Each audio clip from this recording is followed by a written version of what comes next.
അവനെ വീട്ടിൽ കയറ്റണ്ട, പരിപാടിക്കൊന്നും വിളിക്കണ്ട.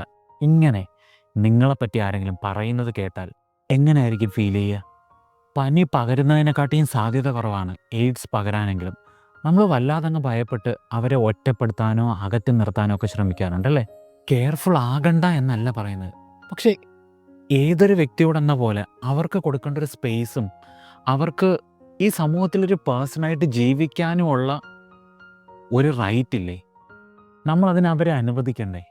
ശരിക്കും അവരെ നമ്മൾ ഒരാളായിട്ട് കൂടെ നിർത്തുമ്പോൾ ഈ രോഗം ഒളിച്ചു വെക്കേണ്ട ഒന്നല്ല എന്നുള്ളൊരു ബോധം അവരിൽ കൊണ്ടുവരാൻ നമുക്ക് പറ്റില്ലേ?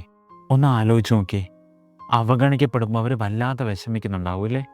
ഈ രോഗത്തോട് ഫൈറ്റ് ചെയ്യാൻ ശ്രമിക്കുന്നതിൻ്റെ കൂട്ടത്തിൽ നമ്മളായിട്ട് അവരങ്ങനെ വേദനിപ്പിക്കേണ്ട കാര്യമാണ്. ആ രോഗത്തോട് ഫൈറ്റ് ചെയ്യാൻ കഷ്ടപ്പെടുന്നവരെ ഒന്നുകൂടി വിഷമിപ്പിക്കണോ? അങ്ങനൊരു ക്രൂരതയും കൂടെ അവരോട് നമ്മൾ കാണിക്കേണ്ടതുണ്ടോ? ഞാൻ ഈ പറയുന്നതിനോട് നിങ്ങൾ യോജിക്കുന്നെങ്കിൽ share this with your friends.